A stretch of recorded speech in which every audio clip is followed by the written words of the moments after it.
Welcome to another Worthy of Millions Masterclass Live.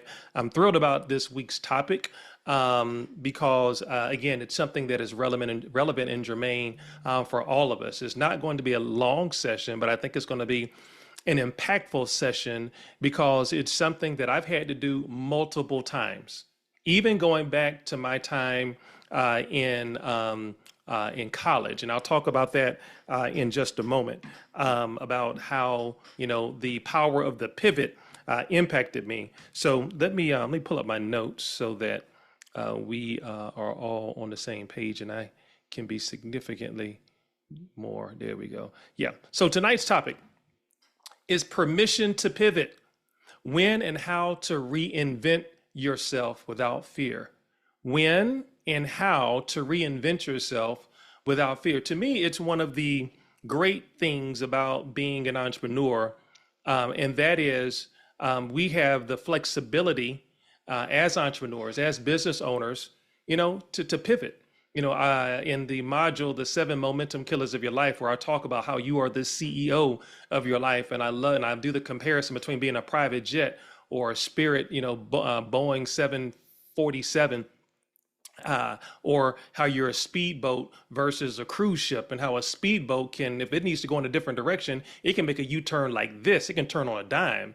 But a cruise ship, it takes a mile for it to just make that big, slow circle and go in the other direction. It takes a lot more time. We're nimble. But sometimes I think there are some stigmas, if you will. Maybe there's some apprehension to pivoting. I think one of the worst states in life to be is comfortable. Being in a state where you're just comfortable, right? And so through this session on tonight, and maybe even some comments afterwards, we're going to flesh out why it's okay to pivot, and why and how that can actually be very, very powerful for you. At some point, every high achiever faces the moment when they have to say to themselves, what got me here won't get me there, right? You see it oftentimes with athletes. Sometimes professionally, I have 2 nephews who in different sports are going through, have the opportunity because of their physical prowess, because of what they have done in their high school and so far in their collegiate careers, are going to be presented with the opportunity to play professional football or professional basketball, respectively. But they're also realizing the reality that what made them superstars in high school may not necessarily get them to superstar status in college, and definitely won't get them to superstar status at the next level, playing for very large contracts in front of millions of people, right? There's levels to this. And the sooner we can understand, okay.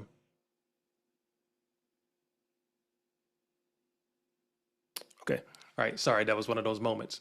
Hold on. I just need to send a thumbs up. Sounds great. Okay. All right. There. So it's okay to realize that, hey, look, this is where personal self-development is so powerful, because this is one of those moments where you must be personal and honest with yourself. Spencer, are you doing everything that's necessary, everything that's required to get you to the next level? When I was in a home-based business space building, I would look at what I was doing, and then I would compare it to the people I was coaching and training and mentoring at the time. And all of them wanted my income, but none of them wanted my work, my work calendar, right? My calendar was my financial calculator. I would say, let me see your calendar. Show me your calendar. And at that time, and still today, I prefer to keep a paper calendar, Lord have mercy, a paper calendar, a manual calendar versus on my phone. And I would say, let me see your calendar, because when I would see your calendar would show me your paycheck. And I would see all this white space. Like, this is your calendar? I said, hold on, let me show you mine. And I would pull up you couldn't find a space for that particular month. I said, hold on, let me show you the next calendar, the next month. Let me show you the next month. I said, and you know what I would tell them? I said, this is what $100,000 a month looks like. This is what $100,000 per month looks like. And if your calendar doesn't look like this, No problem. I'm not telling you to quit your business. I'm just telling you to manage your expectations. Don't expect to make what I make if you don't do what I'm doing. It's levels to this. So there's a so let's get started with the necessity of pivoting. Why pivots are a part of growth? Why do we say pivoting is a part of growth? Well, 37% of startups pivot successfully before finding a product market that fits. 37%. So that means that companies that are ultimately successful, they're always looking for ways to innovate, looking for ways to change. There's one that just popped into my mind. It's not even a part of my notes about the Dunkin' Donuts versus Krispy Kreme battle, right? Now, look, we're not even going to have the debate about who got the best donuts. When that hot sign is on, like, really? Krispy Kreme all day, every day. That's not even a debate. It's like Jordan and LeBron. Don't come to me with nothing about no LeBron. MJ is the GOAT. It starts from there. Anyway, who makes the most revenue? Who's making the most money? Whose balance sheet is more in the black than the other? By far, Dunkin' Donuts. Why? Because I think Dunkin' Donuts recognized and realized we're not going to necessarily beat Krispy Kreme on quality of donuts. However, what Dunkin' Donuts did about 20 years ago, they stopped focusing on donuts and they started focusing on what? Anybody know what they focused on? They focused on coffee. They started talking about how delicious their coffee was, so much so that they changed their logo to include cups of coffee. And because 80% of people in the world do drink coffee, and they offered a really good comparable cup of coffee to, in some people's cases, in some people's opinions, to Starbucks, you know what they did? They started winning the battle, and they started aligning themselves with other companies and gas stations and restaurants and doing joint ventures, not because of the quality of their donuts. It's because they recognize that coffee is the most consumed beverage, second to water, on planet Earth. They found a niche. They pivoted. See, had they tried to go head to head with donuts, they may have ended up like Blockbuster did against Netflix, but they pivoted. You know, businesses that embrace adaptability outperform competitors by more than 300% in the long term, right? So that's why, you know, story behind the story. When we sold our company, our travel company, TRVL, to Dream Trips International, one of the reasons why we ended up having to back away from any sort of executive role moving forward was because the vision of that leader in Dream Trips, he had no vision. He wanted to base his ideology and his model of moving forward off of the model of a company that had gone bankrupt. And obviously, you know, Mr. Iverson, I pointed that out to him. Like, why are you trying to follow the blueprint of a company that went bankrupt? This is the new direction. This is the new network marketing. This is the new home-based business. This is how they grow. This is what, and he was so dead set. We're like, you know what? You're right. 2 + 2 is 8. You know, I'm not gonna argue with you, man. I'm not gonna let you drag my professional reputation in the ground. And I just bowed out. We took our payout from the sales of that company, and hey, man, go get it. And now the company is not doing well at all. Why? Because of your inability to adapt. It's your inability to adapt. So as you're thinking about this session on tonight, first ask yourself the honest question: am I adaptable? Am I open to change in my life? Am I open to doing an honest assessment as to where I am, and saying, yeah, wow, you know what? I'm not where I am. Am I willing to make the necessary change? When you look at, even in the Bible, there were times when biblical characters and biblical leaders had to pivot. You look at Abram having his name changed to Abraham in Genesis, or because he had a mission pivot. His mission in life changed. Obviously, you know, Saul, who was converted on the road to Damascus, he was struck blind because God asked him, Saul, Saul, why kick against the pricks? Why are you harming and torturing my people? Right? And he literally had to see the light, and he was converted from Saul to Paul, had a different mission. What happened? Even biblically, people have pivoted. Why? Because their identity needed to change, because their purpose changed.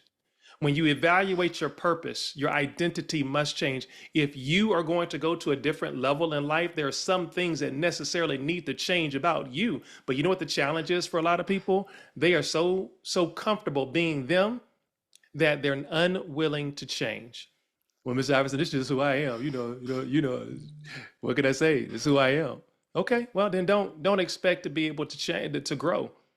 Don't expect to be able to grow. Even a caterpillar must go through a metamorphosis process in order to turn into a beautiful butterfly. Same logic with us. If we want to get to our beautiful state, whatever that is, personally, professionally, in terms of relationships, then there are some things necessarily that must change. And you must be willing to have that adaptability in your repertoire in order for you to necessarily go to another level. But here are some warning signs.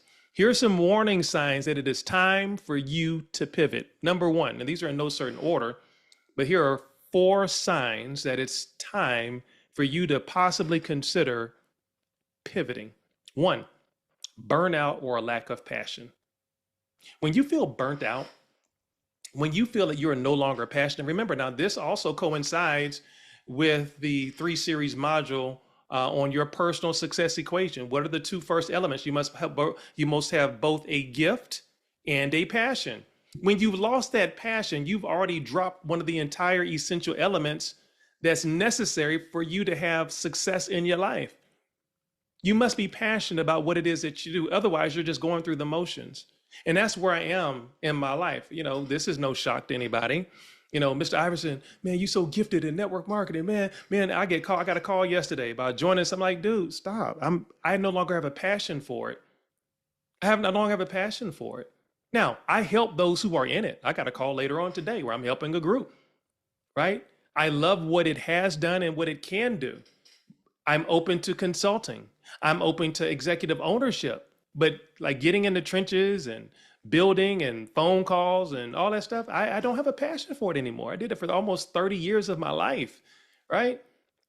So it was time for me to pivot, and I was okay with that. I was honest with myself about that. No matter how talented I may be, no matter how gifted I might be, no matter how people see me, I am no longer passionate about it. And to me, that's the only thing that matters. Maybe I'm even burnt out. So are you in a place where whatever it is that you're doing, you're super talented at it? Whether it's photography, whether you're a good nurse, whether you're a great cook, whatever it is that you're doing that monetizes your life, maybe you're burnt out. Now, before you just throw that gift and that talent away, make sure your burnout is pretty concrete. Make sure it's just not the fact you just need a break, right? Sometimes we just need a mental, emotional, and physical, spiritual reset. You need to go on vacation, right? Get you a plane ticket and go to the Bahamas, go to Bora Bora, go to Mexico and get near some water, get you an all-inclusive resort, sip on a little something for about 3 or 4 days and get yourself together. And a lot of times you'll find that you just needed a mental reset. So don't make any drastic decisions. Only you can answer that question. And I do that frequently. You all know many of you all have been with me for 3.5, almost 4 years now. You know that Mr. Iverson will get on the plane real quick and I'll go someplace and get a mental reset because I'm feeling burnout. I'm feeling stressed, right? And then for those of you who are new, guys, there are times when I'll say, hey guys, no masterclass tonight. I need a break. And hopefully you all will respect that, right? There are just some weeks when I need to catch my breath, right? So make sure that when you are pivoting and you're trying to assess what are the warning signs that the feeling of burnout or stress that you're feeling is not fleeting. Make sure that it's that you've been feeling this for a long time, that you have legitimately lost your passion for whatever it is you're doing. Because if that is the case, it might be time to pivot. Here's the second one. Declining results despite maximum effort. Woo.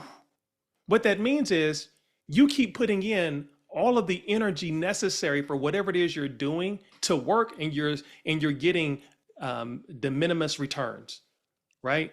Oh, you're making all the phone calls. You're going on all the retreats. You're going to all the conferences. I mean, you're doing everything that you think you're doing everything. And despite all of that, nothing is still manifesting itself financially. Wow, might be time to pivot. The third one, a new opportunity emerges that aligns with your gifts. Hello. See, this is where prayer comes in. Having an active prayer life is just so powerful because I'm constantly asking God, to give me wisdom. I'm asking God to identify my path. I'm asking God to place in my path the right people to give me the spirit of discernment. If I'm not on the right path, show me, illuminate the right path. So when you have that active prayer life, make sure that you keep your head on a swivel, because God might be showing you it's time to pivot. And here comes all of a sudden an opportunity, a phone call, an email, a text message out of the blue you weren't even expecting, saying, hey, would you take a look at this? I think you'd be perfect for that. That could be God answering your prayer. Be open to that.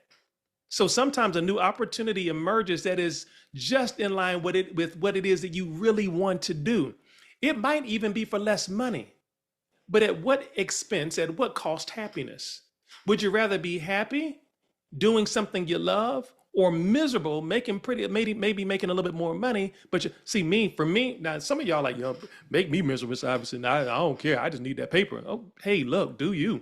For me, I know this is going to sound weird. I'm just not money motivated. I'm motivated to make money because I love taking care of other people.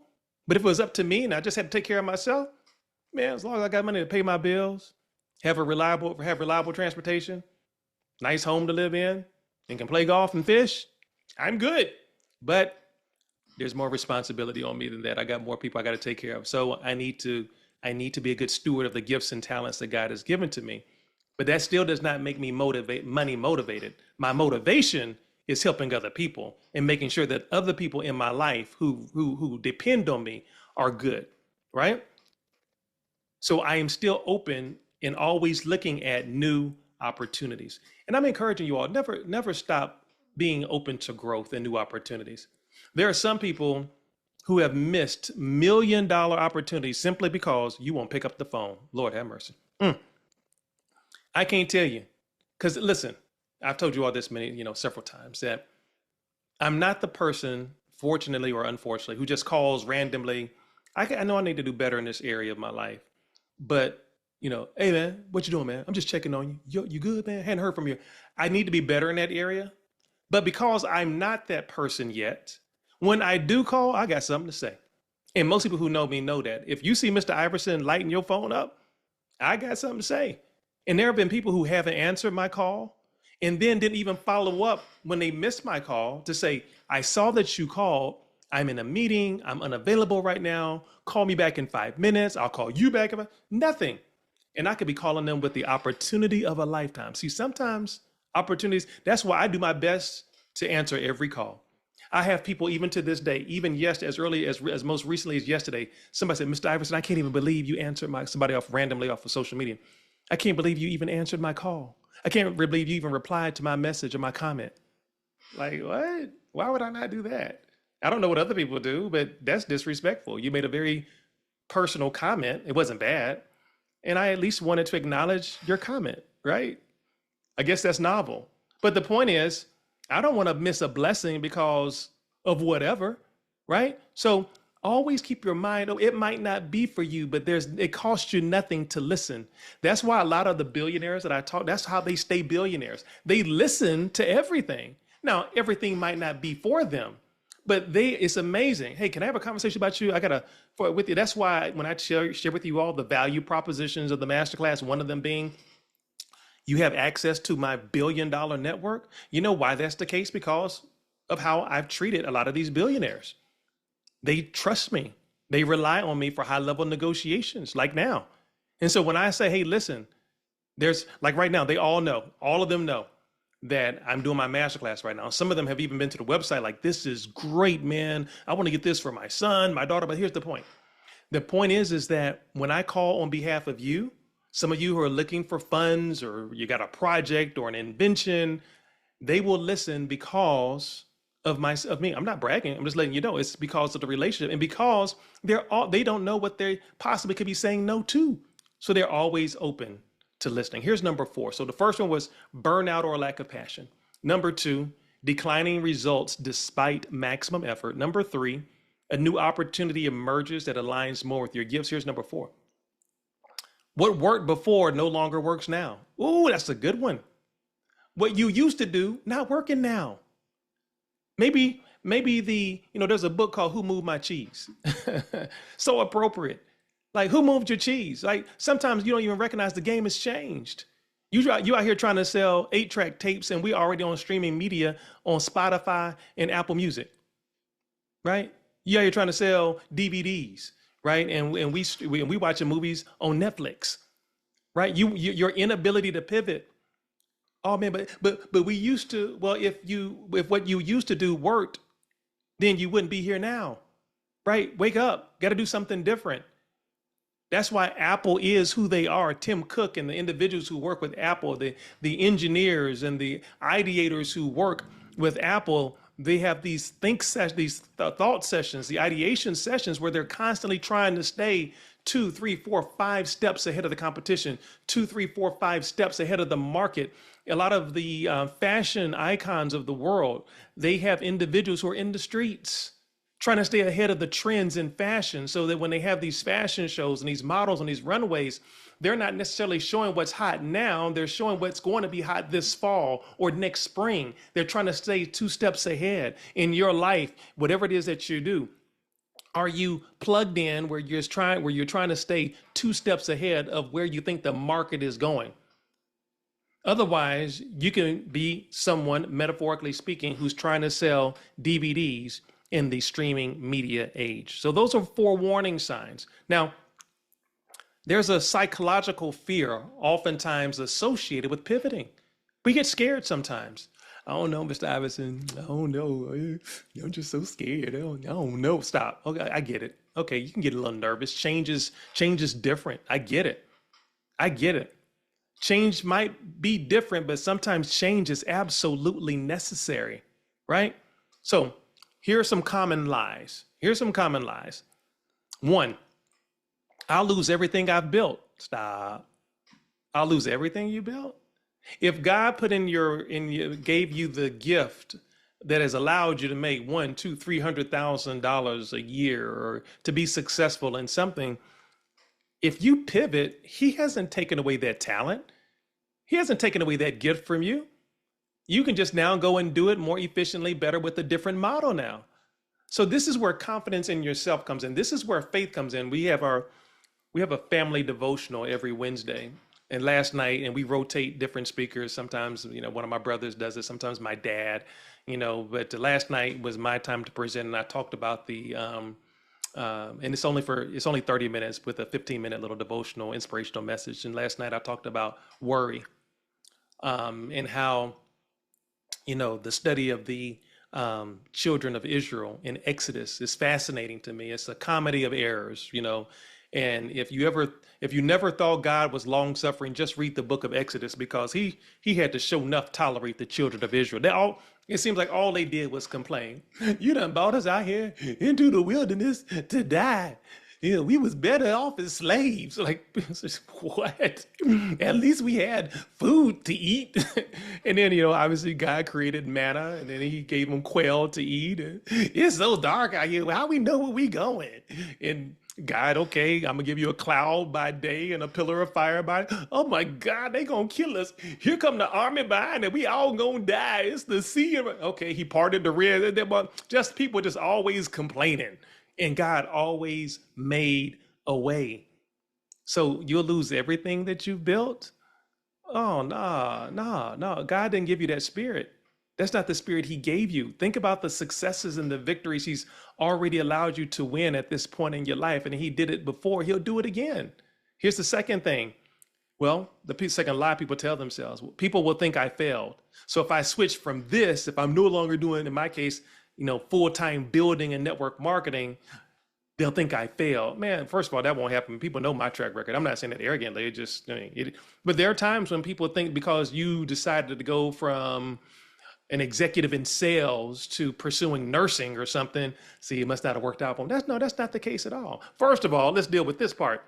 Ain't none of your business why I'm pivoting. Ain't none of your business. This is for me. I don't need to justify my actions to none of y'all. Don't none of y'all opinions pay my bills. I'm sorry, I'm venting. Anyway, it's none of their business though, for real, right? So who cares what they think, right? We have got to get over the perception of other people and what they think. What they think adds no bottom line to your bank account. Here's a third lie.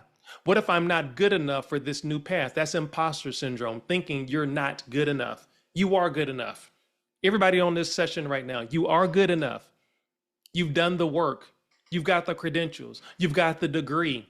You've won the certificates. You've been recognized by your employer. Whatever it is, you are good enough. You just have to believe in you and have that strong posture, knowing that God has given you this gift.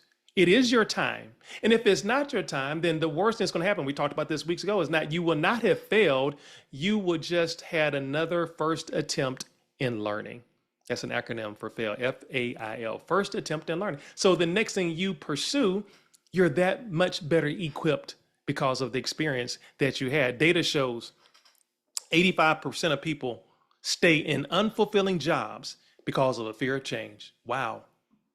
85% of people stay in jobs they can't even stand, unfulfilled, just because they don't want to change. What does that mean? They have grown comfortable. I just told you one of the worst states in your life you can be is in the state of being comfortable. Why is that the case? Because when you get comfortable, that's when you can get blindsided. You don't believe me? Ask a lot of them folks who voted for Trump. Hello, somebody. Ask a lot of them people who stood in that line and voted for this fool in the office. I said what I said. Oh, yeah, okay, that's our guy. Okay, that's your guy. Now you unemployed. Hello, DC. A lot of y'all folks who stood for this guy thinking he gonna look out for y'all, and then he came and fired all these folks in these governmental agencies up in DC. Now you out of a job. You got comfortable.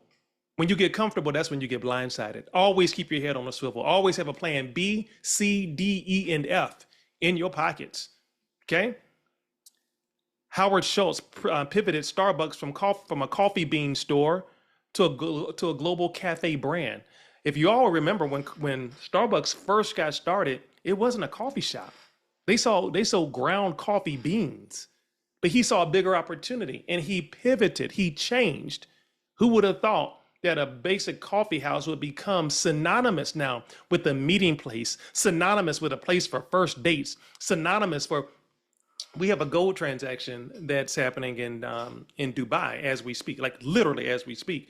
Guess where they met? At a Starbucks in Dubai, right? Who would have thought, right? They're not there necessarily have coffee, get a drink, smell the ground rounds and talk about a latte. No, it's become iconic. Why? Because decades ago, Howard Schultz saw a bigger vision for Starbucks than just selling coffee beans. So we have to reframe our pivots, not as failures, but as upgrades. That's a good one. Your pivot is not a failure. It's simply an upgrade, right? Now, as we get ready to close, how to pivot with confidence. How do we pivot with confidence? Number one, reflect. Reflect.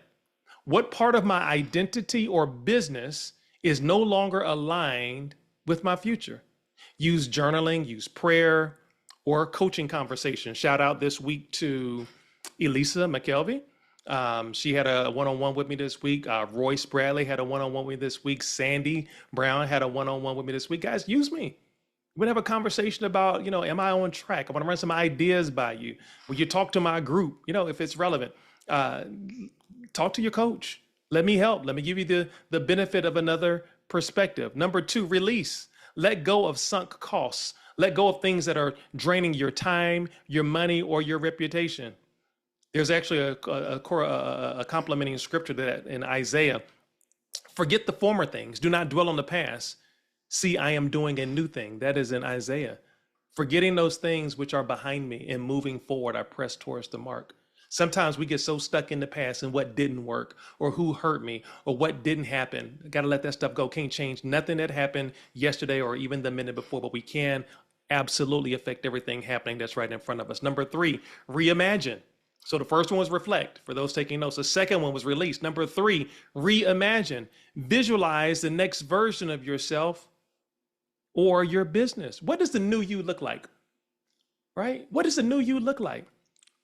You should see yourself. Guys, I do a lot of visualization. I see myself in my new era. I see myself in my new walk. I see myself in my new home. I see myself shopping for my new car. I see myself in other successful environments all the time. Why? Because I'm putting in the work.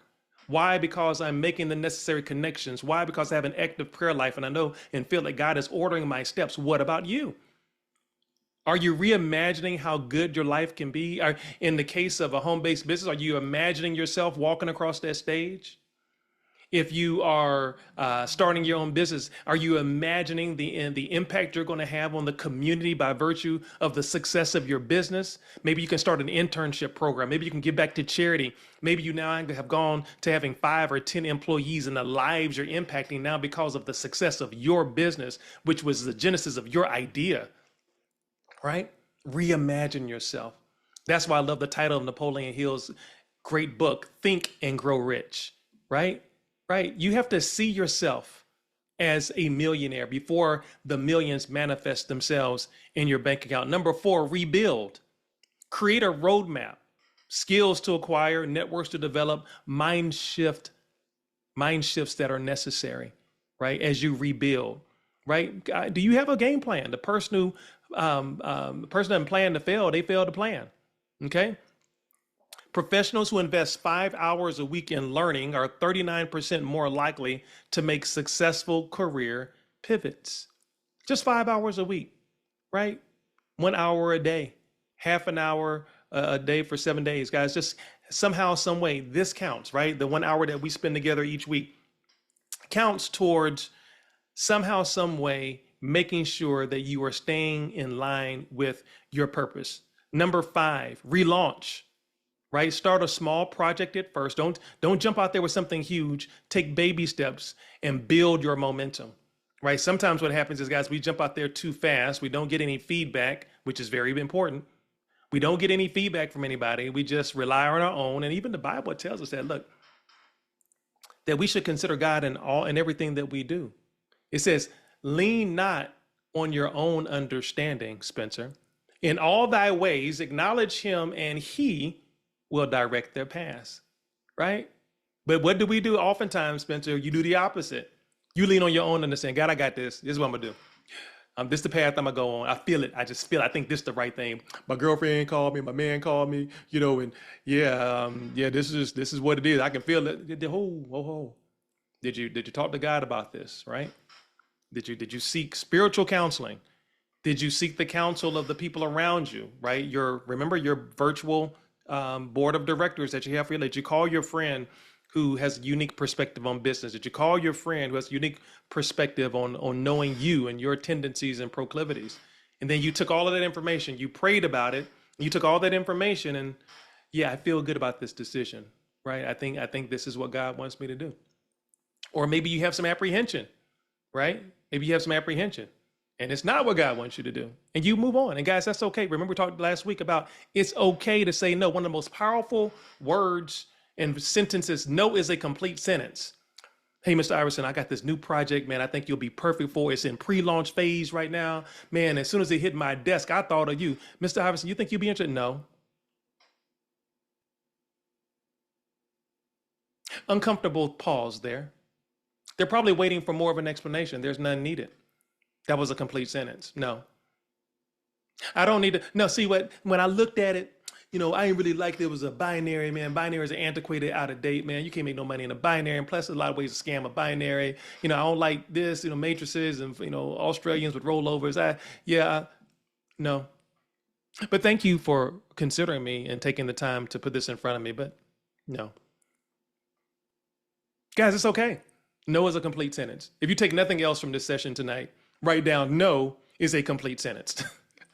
Okay. So let's close.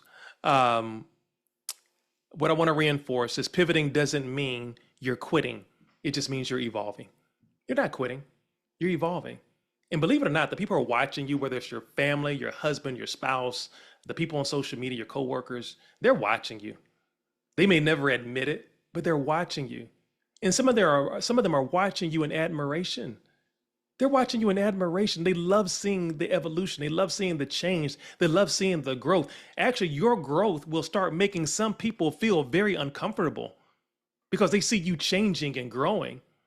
So let yourself leave with these 3 affirmations. 1, I have permission to pivot. 2, I'm not starting over. I'm starting smarter. And number 3, my future is greater than my past. My future is greater than my past. I'm gonna leave you a closing scripture as well. Jeremiah 29:11. For I know the plans I have for you, plans to prosper and not to harm you, plans to give you hope and a future. Powerful words, guys, for us to take into the rest of our week, as we learn tonight that, guys, it is absolutely okay to pivot. It's okay to go to the next evolutionary stage of our lives, right? Given some of the things we discussed on tonight. That's what I've got for you all on tonight. Like I told you, it wouldn't be long, but I think it's an impactful topic that, challenges us every day, right? Is it okay, or must I be? Think about it. Think about my life. All of you all know my backstory.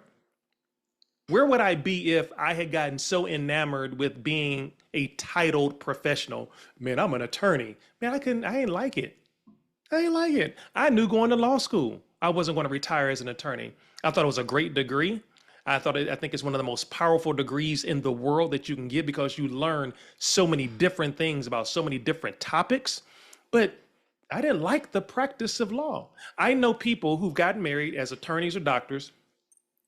Guys, I'm telling you what I know. And I talk to these men, and a lot of them don't like practicing medicine. A lot of them don't like practicing law, but they've married, and their wives have grown accustomed, and they're proud of the fact that my husband is a doctor. My husband is an attorney. And they've grown. Meanwhile, you don't even know your husband's miserable. He don't even want to do this. But, that's what you like. And he don't want to upset the happy house, happy spouse, happy house, happy wife, happy life. So he stays miserable. He stays unhappy in a profession he don't even like because of a title. Was not Spencer Iverson. Was not me. I have to enjoy what it is I'm doing. I have to have a passion for it. And again, that might not be for everybody. Some people can do that, man. It's okay, Mr. Iverson, I want to put on later. It just wasn't my will. Jesus don't want me to be happy. Yeah, look, that might be your thing. I want to be happy, even if it means I make less. I just need my peace, right? But anyway, I don't know who that hits. But guys, who has any questions or comments on tonight? You all should have the ability to open, or somebody said repeat number 4 again. Let me go back to my notes. Repeat number 4. Let's see. Number 4 was, okay, the warning signs. The signs to pivot. Okay. Burnout or a lack of passion, 1. 2, declining results. 3, a new opportunity. 4, what worked before no longer works now. What worked before no longer works now. When that happens, might be time to pivot. Okay. All right, guys, you all have the ability now to unmute yourselves. Any questions or comments as we get ready to let you all have your evening? Let me see what we have here. Joe Sanders, my guy. What's up, brother? Good to see you. Great class. The 5 R's. I missed the second one and the fourth one. The first one was reflect.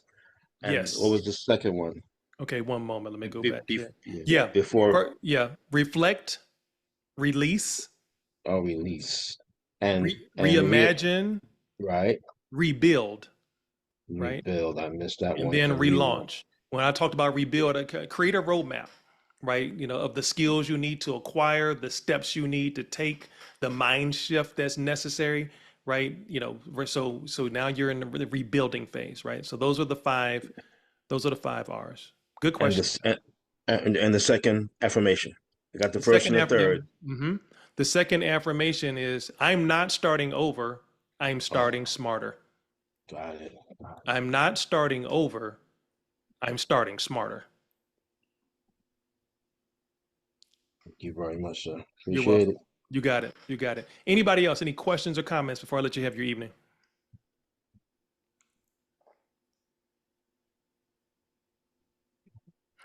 Okay, as always, guys, thank you so much for joining us on tonight. If you're so inclined, please share with a friend. Also, guys, if you need to speak with me, go to my website, book on my Calendly. Let's have a 30-minute session. I have, again, that's one of the benefits, guys. You have access to me. We can talk about your business, some projects that you have in mind, growth challenges, you name it. Just get in contact with me, and I'd love to help you however I can. Maybe I can point you in the direction of a resource, make another connection outside of the masterclass, depending on the topic. But always remember, guys, I'm here to help. All right, guys, have a blessed night. Have a fantastic weekend. Lord's willing, we'll see you next week. Take care. Take care. Thank you. See you at 9. Take care, guys.